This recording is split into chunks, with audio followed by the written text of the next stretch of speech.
ஆண்டின் பொதுக்காலம் 9ஆம் வாரம் சனிக்கிழமை. முதல் வாசகம் திருத்தூதர் பவுல் தீமோத்தேயுவுக்கு எழுதிய 2ஆம் திருமுகத்திலிருந்து வாசகம். 4ஆம் அதிகாரம் 1 முதல் 8 வரை உள்ள இறைவார்த்தைகள்.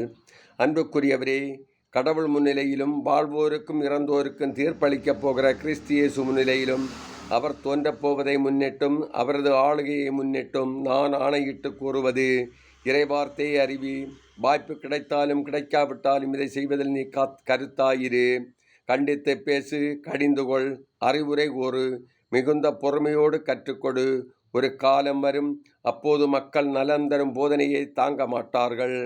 மாறாக செவித்தினை திறனு கொண்டவர்களாய் தங்கள் தீய நாட்டங்களுக்கேற்ப தங்களுக்கென போதகர்களை திரட்டிக் கொள்வார்கள்.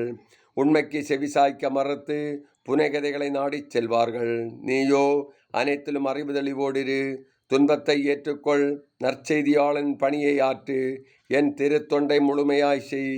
ஏனெனில் நான் இப்போதே என்னை பலியாக படைக்கிறேன். நான் பிரிந்து செல்ல வேண்டிய நேரம் வந்துவிட்டது.